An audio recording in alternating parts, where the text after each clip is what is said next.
ക്രൈസ്ത Lord.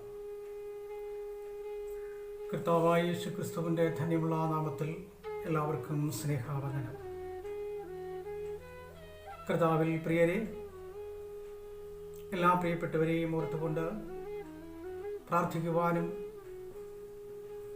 ഞങ്ങളുടെ ഉപവാസങ്ങളിലും പ്രാർത്ഥനകളിലും ജാഗരിക്കുവാനും കൃപയാൽ ദൈവം ഞങ്ങൾക്ക് നൽകിയ എല്ലാ അനുഗ്രഹങ്ങൾക്കും ദൈവത്തെ സ്തുതിക്കുന്നു.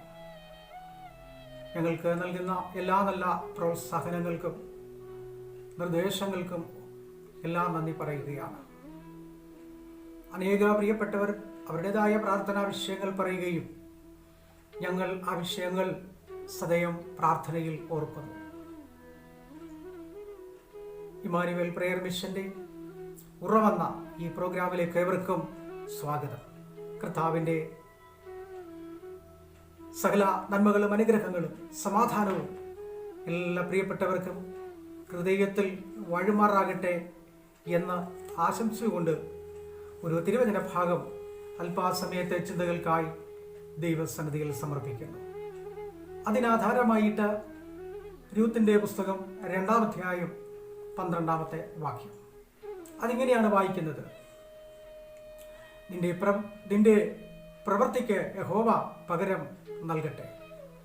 ഇസ്രായേലിന്റെ ദൈവമായിരിക്കുന്ന യഹോവയുടെ ചിറകിൻ കീഴിൽ ആശ്രയിച്ച് വന്നിരിക്കുന്ന നിനക്ക് അവൻ പൂർണ്ണ പ്രതിഫലം തരുമാറാകട്ടെ എന്ന ഉത്തരം പറഞ്ഞു.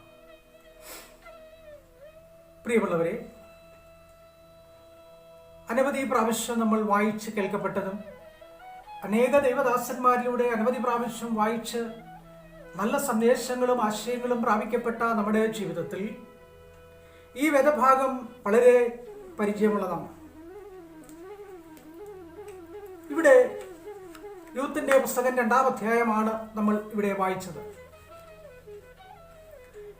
ഇതിന്റെ ചരിത്ര പശ്ചാത്തലം എല്ലാവർക്കും അറിയാം.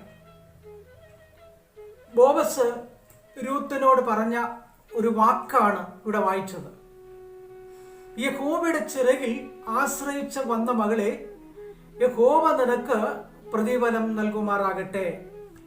നമുക്കിതിന്റെ പശ്ചാത്തലം അറിയാം. ബേത്ലഹേമിൽ നിന്നും എലിമേലെക്കും കുടുംബവും അവിടെ ക്ഷാമം വന്നതുകൊണ്ട് മോവാബിലേക്ക് കടന്നു വന്നു. അന്ന് മോവാബ് ഒരു സമ്പന്ന ദേശമായിരുന്നു. കൃഷിയുടെയും സമൃദ്ധിയുടെ ഒരു കാലഘട്ടമായിരുന്നു. അതുകൊണ്ട് അവർ അവിടെ താമസിക്കുവാൻ ആഗ്രഹിച്ച് അവിടെ കടന്നു വന്നു. അവർക്ക് 2 ആൺമക്കൾ. നവോമിയും എലീമേലെക്കും 2 മക്കളും മോവാബ് ദേശത്ത് കൂടാരവാസികളായിട്ട് കടന്നു വന്നു. അവരുടെ മക്കൾ വളർന്നു.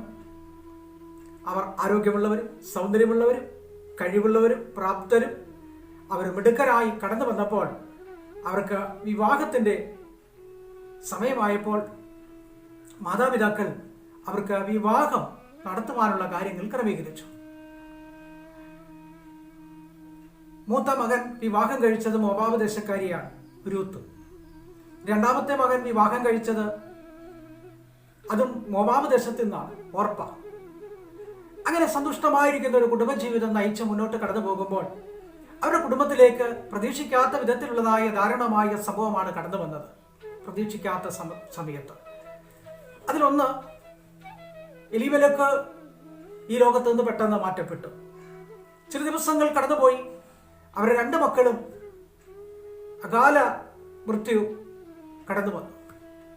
ആ കുടുംബം ഇന്ന് നിരാശയുടെ വക്കിലെത്തിയിരിക്കുകയാണ്.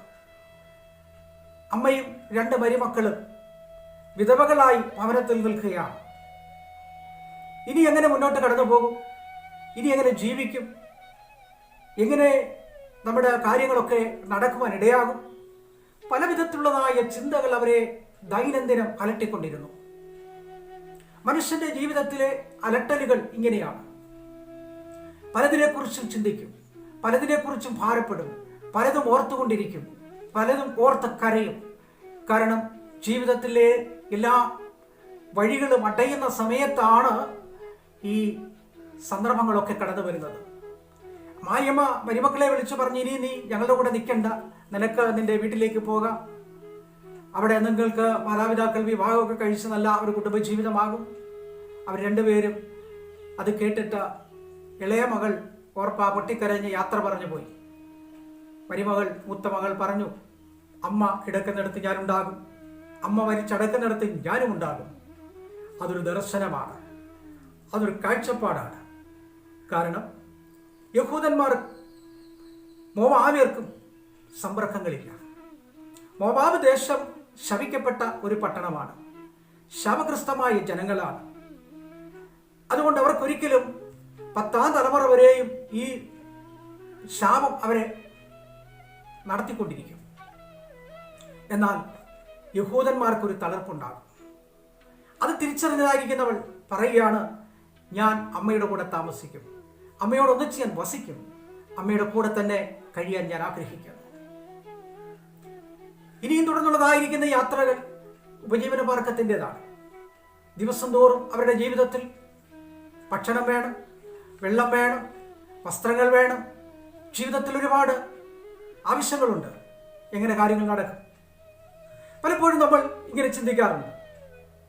വീട്ടിലുള്ളതായിരിക്കുന്ന ഗൃഹനാഥനും മക്കളുമൊക്കെ മരണപ്പെട്ട് കഴിയുമ്പോൾ, ഭാര്യയും മക്കളുമൊക്കെ താമസിക്കുമ്പോൾ എല്ലാവരും ചോദിക്കുന്നൊരു ചോദ്യമാണ്, ഇനി അവരെങ്ങനെ ജീവിക്കും? അതൊരു ചോദ്യം തന്നെയാണ്. എങ്ങനെ ജീവിക്കും?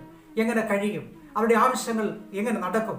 അവരുടെ മുന്നോട്ടുള്ള യാത്രകൾ, അവരുടെ കുഞ്ഞുങ്ങളുടെ വിദ്യാഭ്യാസം, അവർക്ക് ജോലി എന്ന് വേണ്ട ഒരുപാട് ചിന്തകൾ അലട്ടിക്കൊണ്ടിരിക്കും. ഇതൊക്കെയും ഓർത്തുകൊണ്ട് പലപ്പോഴും നമ്മൾ വിചാരിച്ച് കടന്നു പോവുകയാണ്. അങ്ങനെ കടന്നു പോകുന്ന സമയത്താണ് അവളോട് പറഞ്ഞത്, ഇവിടെ അടുത്ത് ഒരു കൊയ്ത്തുണ്ട്, ആ വയലിലേക്ക് ഞാൻ പോകട്ടെ എന്ന അമ്മായിയമ്മ പറയുകയാണ്. ജീവിക്കണ്ടേ? എന്തെങ്കിലും ചെയ്ത് ജീവിക്കണ്ടേ? ജോലി ചെയ്യാത്തവർ ജോലിക്ക് ഇറങ്ങണം, ഭക്ഷണം ഉണ്ടാകണം. അങ്ങനെ ജീവിതത്തിന്റെ ഒരു ലക്ഷ്യത്തിലേക്ക് ചിന്തിക്കുമ്പോൾ അമ്മായിയമ്മയോട് മരുമകൾ പറഞ്ഞത് ഇങ്ങനെയാണ്, അമ്മ ഇവിടെ ഇരിക്കണം, ഞാൻ പോയിട്ട് വരാം. അങ്ങനെ അടുത്തുള്ളതായ ലീവലേക്കിന്റെ ചർച്ചയിൽപ്പെട്ട ഒരു ചെറുപ്പക്കാരന്റെ വയലാണ് കൊയ്ത്ത് നടക്കുന്നത്. അത് ബോവസ് എന്നാണ് അദ്ദേഹത്തിന്റെ പേര്. അങ്ങനെ അവൾ അവിടേക്ക് കടന്നു പോവുകയാണ്. ഒരു ദിവസം വയലിലേക്ക് കടന്നു ചെല്ലുമ്പോൾ കൊയ്ത്തുകാർ കൊയ്തുകൊണ്ടിരിക്കുന്നു. അതിന്റെ ഉടമസ്ഥൻ കാര്യങ്ങളൊക്കെ അന്വേഷിച്ചു. ഉടമസ്ഥൻ കാര്യങ്ങൾ മനസ്സിലാക്കി. അവളോട് പറഞ്ഞു, അവൾക്ക് ചിലതൊക്കെ അവിടെ ഇടണം, ചില കതിരുകളൊക്കെ അവിടെ ഇടണം. അങ്ങനെ രൂത്ത് വയലിലേക്ക് കടന്നുപോയി. ഒരു നേരത്തെ ഭക്ഷണത്തിനുള്ളത് കിട്ടാൻ അവൾ ആഗ്രഹിച്ചാണ്. ഒരു പിടി മലരെങ്കിലും കിട്ടുവാൻ അവൾ ആഗ്രഹിച്ചാണ് കടന്നു ചെന്നത്. അതിൻ്റെ ഉടമസ്ഥൻ പറഞ്ഞു, അവളുടെ വ്യതകൾ അറിഞ്ഞു, അവളുടെ വേദന അറിഞ്ഞു, അവളുടെ അവസ്ഥയറിഞ്ഞു. അപ്പോൾ വയലിൽ കൊയ്തുകൊണ്ടിരിക്കുന്നവരോട് പറഞ്ഞു, ചില കതിരുകളൊക്കെ അവൾക്കായി അവിടെ ഇട്ടേക്കണം. അവളൊരു പാവ പെണ്ണാണ്. അവളുടെ ജീവിതത്തിൽ ഒരനുഗ്രഹം ഉണ്ടാകട്ടെ. ഒരു ദിവസം അവൾ പെറുക്കി. 2ാം ദിവസം ചെന്നു, അല്പം കൂടെ കിട്ടി. 3ാം ദിവസം കടന്നു ചെല്ലുമ്പോൾ കൊയ്ത്തൊക്കെ കഴിഞ്ഞു.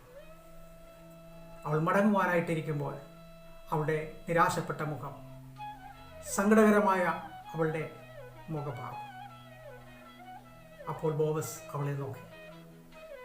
അവളോട് പറഞ്ഞൊരു കാര്യമാണ്, യഹോവയുടെ ചിറകിൽ ആശ്രയിച്ച വന്ന മകളെ, യഹോവ നിനക്ക് പ്രതിഫലം തരും. ഇപ്പോഴാണ് യഹോവയിൽ ചിറകിൽ ആശ്രയിക്കുന്നത്. നമുക്ക് തകർച്ച വരുമ്പോഴാണ്. അല്ലാത്ത സന്ദർഭങ്ങളിലൊന്നും നമ്മൾ യഹോവയിൽ ആശ്രയിക്കുന്നില്ല. തകർച്ച വരുമ്പോഴാണ് യഹോവയിൽ ആശ്രയിക്കുന്നത്. മറ്റൊന്ന് ഇല്ലായ്മകളിലാണ്. ഒന്നുമില്ലാത്തൊരവസ്ഥ കടന്നു വരുമ്പോൾ എന്തെങ്കിലും നേടണമല്ലോ എന്നാഗ്രഹിച്ചുകൊണ്ട് ദൈവത്തിൽ ആശ്രയിക്കും. അതൊരു മനുഷ്യന്റെ ജീവിതത്തിൽ ഒരു കാര്യമാണ്. മറ്റൊന്ന്, സകല വാതിലുകളും അടയുമ്പോൾ, നമുക്ക് മുൻപിൽ വാതിലുകൾ പലതും അടയും. പല വാതിലുകളും അടയപ്പെട്ട അവസ്ഥ വരുമ്പോൾ നമ്മൾ ദൈവത്തിൽ ആശ്രയിക്കും. ദൈവമേ, ഒരു വാതിൽ തുറക്കണമേ എന്ന് പറഞ്ഞുകൊണ്ട്, ആ വാതിൽ തുറക്കണമേ എന്ന് കരഞ്ഞുകൊണ്ട്, നിരാശപ്പെട്ടുകൊണ്ട്, സങ്കടപ്പെട്ടുകൊണ്ട് നിലവിളിച്ച് പറയും, വാതിൽ തുറക്കണമേ. മറ്റൊന്ന്, നിരാശയുടെ ആഴമേറിയ അവസ്ഥയിൽ ഒരുപാട് നിരാശ കടന്നു വരുമ്പോൾ. മറ്റൊന്ന്, നിന്ദിക്കപ്പെട്ട അവസ്ഥയിൽ, നിന്ദിക്കപ്പെട്ടതായ അവസ്ഥകൾ. പലപ്പോഴും ജീവിതത്തിൽ പല അനുഭവങ്ങൾ കടന്നു വരും. നിന്ന് വരും, പ്രയാസം വരും, നിരാശ വരും, സങ്കടം വരും. അപ്പോഴൊക്കെയും ആ നിരാശയുടെ നടുവിലാണ് നമ്മൾ നിൽക്കുന്നത്. നിരാശപ്പെട്ട അവസ്ഥയിലാണ്. മറ്റൊന്ന് ഒറ്റപ്പെട്ട അവസ്ഥയിൽ. അപ്പോഴാണ് നമ്മൾ ദൈവത്തിൽ ആശ്രയിക്കുന്നത്. അങ്ങനെ ആശ്രയിച്ച് അനേക ദൈവദാസന്മാരെ നമുക്ക് കാണാം, അനേക ദൈവമക്കളെ നമുക്ക് കാണാം, അനേക കുടുംബങ്ങളെ നമുക്ക് കാണാം. അനേക അനുഭവങ്ങളിലൂടെ കടന്നു പോകുന്ന പ്രിയപ്പെട്ടവർ ദൈവത്തിൽ ആശ്രയിക്കും. അങ്ങനെ കടന്നു വരുമ്പോഴാണ് ദാവീദ് 5-ാം സങ്കീർത്തനത്തിൽ പറയുന്നത്, എന്റെ പ്രാർത്ഥന നീ കേൾക്കണമേ, നിന്നോടല്ലോ ഞാൻ പ്രാർത്ഥിക്കുന്നത്, നിന്നിലല്ലേ ഞാൻ ആശ്രയിച്ചത്, നിന്നോടല്ലേ ഞാൻ അപേക്ഷിക്കുന്നത്, നിന്റെ സന്നിധിയിലല്ലേ ഞാൻ കരഞ്ഞത്, നിന്റെ സന്നിധിയിലല്ലേ യാചിച്ചത്, എനിക്കൊരു മറുപടി വേണം. എപ്പോഴാണ് ചിറകിൽ ആശ്രയിക്കുന്നത്? ചിറക് അത് സംരക്ഷിക്കുന്നതാണ്. യെശയ്യാപ്രവാചകൻ പറയുന്നത്, കോഴി തന്റെ കുഞ്ഞുങ്ങളെ ചിറകിൽ സൂക്ഷിക്കുന്നത് പോലെ തന്റെ മക്കളെ കരുതുന്നു എന്നാണ്. കഴുക തന്റെ കുഞ്ഞുങ്ങളെ ചിറകിൽ വഹിച്ച് മറയ്ക്കുന്നത് പോലെ മറയ്ക്കുന്നു എന്നാണ്. ഇവിടെ ബോബസ് യഹോവയുടെ ചിറകാണ് പറയുന്നത്. യഹോവയുടെ ചിറക്, യഹോവയായിരിക്കുന്ന ദൈവത്തെ സംരക്ഷിക്കുന്ന ഒരു ചിറകായിട്ട് കാണുന്നത്, സൂക്ഷിക്കുന്ന ചിറകായിട്ടാണ്, പരിപാലിക്കുന്ന ചിറകായിട്ടാണ്. ആ ചിറകിന്റെ മറവിലായിരിക്കുന്ന തന്റെ ഭക്തന്മാർക്ക് ഒരു കുറവും വരികയില്ല. അവിടെയാണ് 91-ാം സങ്കീർത്തനത്തിൽ അതിന്റെ പ്രശസ്തി മനസ്സിലാകുന്നത്. അത്യുന്നതന്റെ മറവിലും സർവശക്തന്റെ നിഴലിന്റെ കീഴിലും പാർക്കുന്നവൻ, യഹോവയെക്കുറിച്ച് അവൻ എന്റെ സംഗീതവും കൊട്ടയും ഞാൻ ആശ്രയിക്കുന്ന എന്റെ ദൈവമെന്ന് പറയും. അവൻ നിന്നെ വേട്ടക്കാരന്റെ കണിയിൽ നിന്ന് വിടുവിക്കും, നാശകരമായ മഹാമാരിയിൽ നിന്ന് അവൻ നിന്നെ സംരക്ഷിക്കും. അവൻ തന്റെ തൂവല് കൊണ്ട് മറയ്ക്കും. അവിടെയാണ് സംരക്ഷിക്കുന്ന ദൈവത്തിന്റെ അദൃശ്യമായ കരങ്ങളെ നമ്മൾ കാണുന്നത്. നമ്മുടെ ജീവിതത്തിൽ ഇതുപോലുള്ള അനുഭവങ്ങൾ വരുമ്പോഴാണ് നമ്മൾ പറയുന്നത്, ദൈവികമായ സാന്നിധ്യം ഞാൻ അറിയുന്നു, ദൈവം എന്നെ മറച്ചു. സങ്കീർത്തനത്തിൽ പറയുന്നത്, പരിച കൊണ്ടതുപോലെ അവൻ മറച്ചു എന്നാണ്. മറയ്ക്കുന്ന ദൈവമാണ്. 61-ാം സങ്കീർത്തനം 4-ാമത്തെ വാക്യത്തിൽ വായിക്കുമ്പോൾ അവിടെ വായിക്കുന്നത്, ഞാൻ നിന്റെ ചിറകിൽ ശരണം പ്രാപിക്കുന്നു, നിന്റെ ചിറകിൽ ഞാൻ ശരണം പ്രാപിക്കുന്നു. ഇന്ന് എന്നെ കേൾക്കുന്ന പ്രിയമുള്ളവരെ, നമ്മൾ എവിടെയാണ് ആശ്രയിച്ചിരിക്കുന്നത്? നമുക്ക് ആ ചിറകിന്റെ മറവിൽ നമുക്കൊന്ന് അഭയം പ്രാപിക്കാം. വേദനകളും പ്രയാസങ്ങളും ഒക്കെയായിട്ട് കടന്നു വന്ന രൂത്തിന്റെ ജീവിത വ്യഥകളുടെ നടുവിൽ അവൾക്കായി ഒരുക്കപ്പെട്ടിരിക്കുന്ന അനുഗ്രഹങ്ങൾ നമ്മുടെ ജീവിതത്തിൽ തിരിഞ്ഞു നോക്കുമ്പോൾ എത്രയോ കാലടികൾ വേദനിക്കുന്ന അനുഭവത്തിലൂടെ വന്നിട്ടുണ്ട്, എത്രയെത്ര നൊമ്പരപ്പെട്ട അവസ്ഥയിലൂടെ ജീവിച്ചിട്ടുണ്ട്, എത്രയോ സന്ദർഭങ്ങളിൽ കണ്ണുകൾ നിറഞ്ഞൊഴുകിയ അവസ്ഥകളുണ്ട്, എത്രയോ നിന്ദകൾ അറിയാതെ കേട്ടതായ അവസ്ഥകളുണ്ട്. ഭവനത്തെക്കുറിച്ച്, മക്കളെക്കുറിച്ച്, ജീവിതാനുഭവങ്ങളെക്കുറിച്ചൊക്കെ കേട്ടപ്പോൾ ഭാരപ്പെട്ടിട്ടുണ്ട്.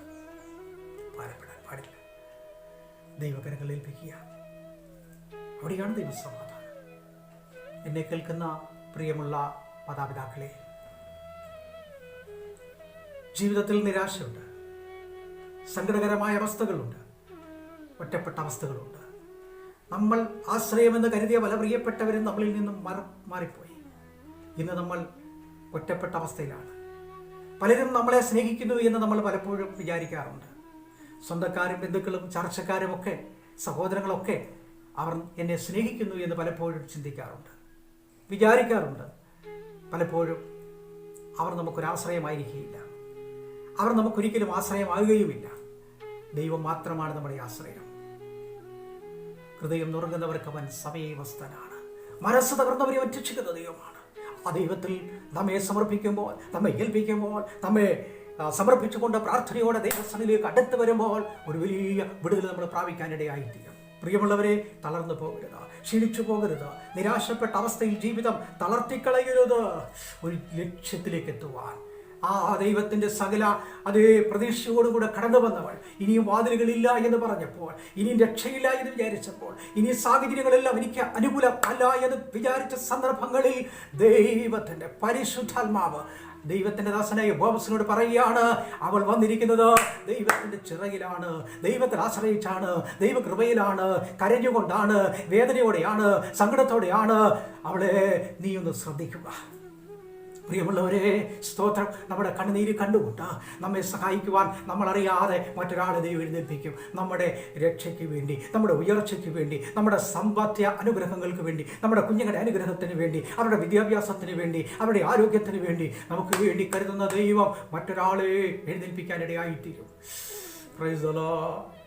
ഏൽപ്പിച്ചുകൊണ്ട് പ്രാർത്ഥിക്കുമ്പോൾ ഒരനുഗ്രഹമായിട്ട് മാറണം. കർത്താവിന് സ്തോത്രം. തളർന്നു പോകാത്ത ജീവിതത്തിൻ്റെ അനുഭവം നമുക്ക് കഴിഞ്ഞ കാലങ്ങളിൽ പ്രാപിച്ചെടുത്തിട്ടുണ്ടല്ലോ. സ്തോത്രം. ജീവിതത്തിൽ ഒരുപാട് നിരാശകളും ഒരുപാട് വേദനകളും ഒരുപാട് നൊമ്പരങ്ങളും ഒരുപാട് വ്യതകളും അനുഭവിച്ച് കടന്നുപോയ നമ്മുടെ ജീവിതം ഈ 2021 ഒരു അനുഗ്രഹ വർഷമായി മാറണം. കർത്താവിന് സ്തോത്രം.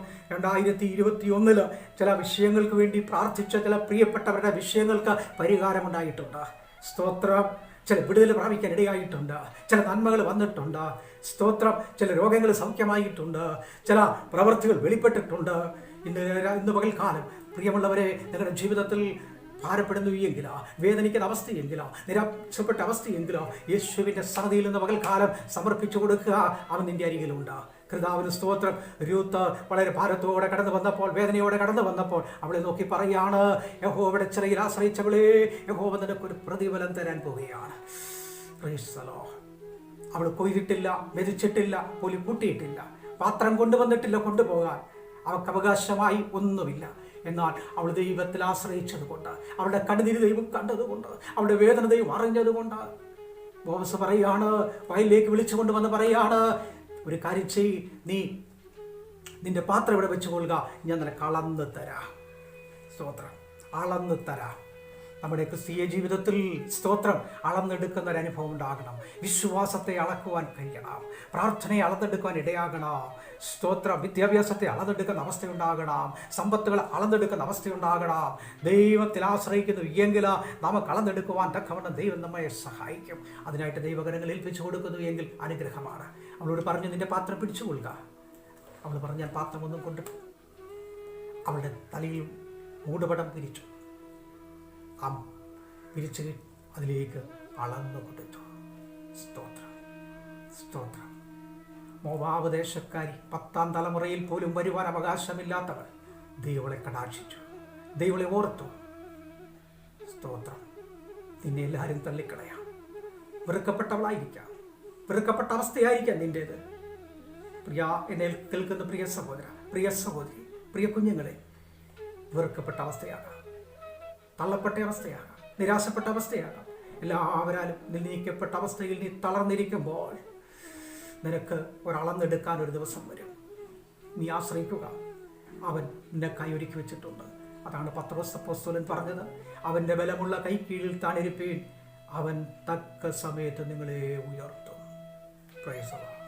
അവൻ തക്ക സമയത്ത് ഉയർത്തും. അവിടുത്തെ കരങ്ങളിൽ ഏൽപ്പിച്ചു കൊടുത്തു. നമുക്ക് പ്രാർത്ഥിക്കാം. സ്തോത്രം. ഇതിൽ കൂടെ നമുക്കൊരു സന്ദേശം കിട്ടുന്നത്, ഈ യൂത്തിലൂടെ നമുക്ക് കിട്ടുന്ന സന്ദേശം, സ്തോത്രം, ഒരു വീണ്ടെടുപ്പിനെ കുറിച്ചാണ്. ഈ ബോവസ് അവളെ വീണ്ടെടുക്കും. അവളിലൂടെ ലഭിക്കപ്പെട്ട ഒരു തലമുറയാണ് ദാവീദിന്റെ വംശം. അതിലൂടെയാണ് യേശുക്രിസ്തുവിന്റെ ജനനം. അങ്ങനെ പോകുന്നു പാരമ്പര്യം. വീണ്ടെടുപ്പുകാരനായ ക്രിസ്തു, നിന്റെ കണ്ണുനീർ തുടയ്ക്കുവാൻ അവൻ വന്നിട്ടുണ്ട്. അവൻ നിന്റെ കണ്ണുനീർ തുടയ്ക്കും.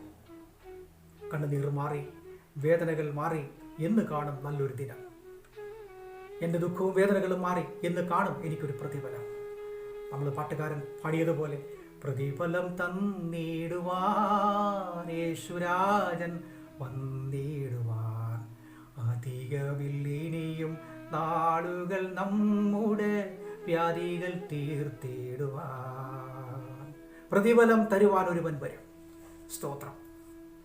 നാം ഇന്ന് ചെയ്തുകൊണ്ടിരിക്കുന്ന എല്ലാ നന്മകൾക്കും ഒരു പ്രതിഫലമുണ്ട്. സ്തോത്രം. നമ്മുടെ വീട്ടിൽ വരുന്ന ഒരാൾക്ക് ഒരു ഗ്ലാസ് വെള്ളം കൊടുത്താൽ അതിനൊരു പ്രതിഫലമുണ്ട്. അവർക്ക് അവരുടെ വേദനകളെ അറിഞ്ഞ് സഹായിക്കുമ്പോൾ അതിനൊരു പ്രതിഫലമുണ്ട്. ആ പ്രതിഫലം നമുക്ക് മാത്രമല്ല, വരുന്നൊരു തലമുറയ്ക്ക് അത് കിട്ടും. വരുന്നൊരു തലമുറയ്ക്ക് കിട്ടും. സ്തോത്രം. നമുക്കറിയാം, ദാവീദിന്റെ മകൻ യോനാഥാൻ ഒരു മകനുണ്ടായിരുന്നു. 2 കാലും മുടന്തായ മെഫീബോശേത്ത്. ലോദേബാറിൽ പാർക്കുകയാണ്. അപ്പോഴാണ് ശൗല് രാജാവായിട്ട് വരുന്നത്. ആദ്യമായിട്ട് ചോദിച്ചത്, ദാവീദിന്റെ കുടുംബത്തിൽ ഇനി ആരെങ്കിലും ശേഷിക്കുന്നുണ്ടോ എന്നാണ്. അപ്പോൾ പറഞ്ഞു, യോനാഥാന്റെ മകനായിരിക്കുന്ന മെഫീബോശേത്ത് ലോദേബാറിൽ പാർക്കുന്ന 2 കാലം മുടന്തുള്ളവനായി. അവനെ വിളിക്കാൻ പറഞ്ഞവനെ കൊണ്ടുവന്നു. അവനോട് പറഞ്ഞൊരു മറുപടിയുണ്ട്, ഞാൻ കഷ്ടതയിലായിരുന്നപ്പോൾ, പട്ടിണിയായിരുന്നപ്പോൾ, സങ്കടത്തിലായിരുന്നപ്പോൾ, ഒന്നുമില്ലാത്ത അവസ്ഥയിൽ നിന്റെ അപ്പനായിരിക്കുന്ന യോനാഥാൻ എന്നെ സഹായിച്ചു. അതിന് പ്രത്യുപകാരം ചെയ്യാൻ വിളിച്ചതിനെ നീ ചെയ്തിട്ടുണ്ടെങ്കിൽ തലമുറയ്ക്കൊരു അനുഗ്രഹമുണ്ട്, തലമുറയ്ക്കൊരു വിടുതലുണ്ട്, തലമുറയ്ക്കൊരു ഉയർച്ചയുണ്ട്. സ്തോത്രം. അവരുടെ ഉയർന്ന അനുഭവങ്ങൾ നമ്മുടെ കണ്ണുകൾ കൊണ്ട് കാണാൻ കഴിയും, നന്മ കൊണ്ട് അറിയാൻ കഴിയും. അവിടുത്തെ കരങ്ങളിൽ ഏൽപ്പിക്കാം. ഞാൻ എൻ്റെ വാക്കിലൂടെ അവസാനിപ്പിക്കുകയാണ്. എന്നെ കേൾക്കുന്ന പ്രിയമുള്ളവരെ, നീ തളർന്നു പോകരുത്, ക്ഷീണിച്ചു പോകരുത്. ഇന്ന് പകൽക്കാലം ദൈവകരങ്ങളിൽ ഏൽപ്പിച്ചുകൊണ്ട് പ്രാർത്ഥിക്കുമ്പോൾ ആ വിടുതലിനായി നമുക്ക് ദൈവത്തോട് പ്രാർത്ഥിക്കാം.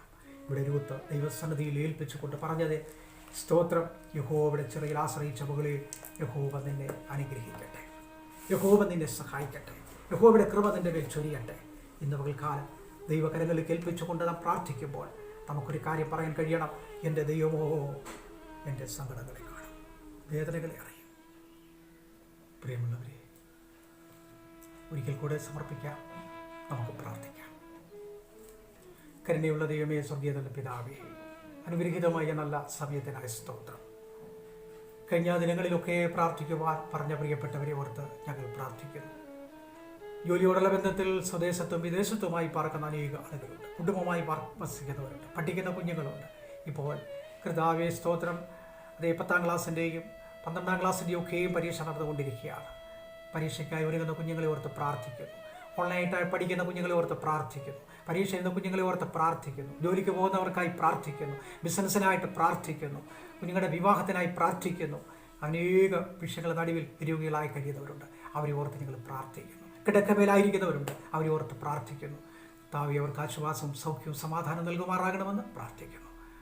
ഇത്രത്തോളം ഞങ്ങളെ അനുഗ്രഹിച്ചതിനായ സ്തോത്രം, യേശുവിൻ നാമത്തിൽ തന്നെ ആമേൻ. Price the Lord. ദൈവം നമ്മെ അനുഗ്രഹിക്കുമാറാകട്ടെ. ദൈവത്തിൻ്റെ സമാധാനം നിങ്ങളുടെ ഹൃദയത്തിൽ വഴുമാറാകട്ടെ.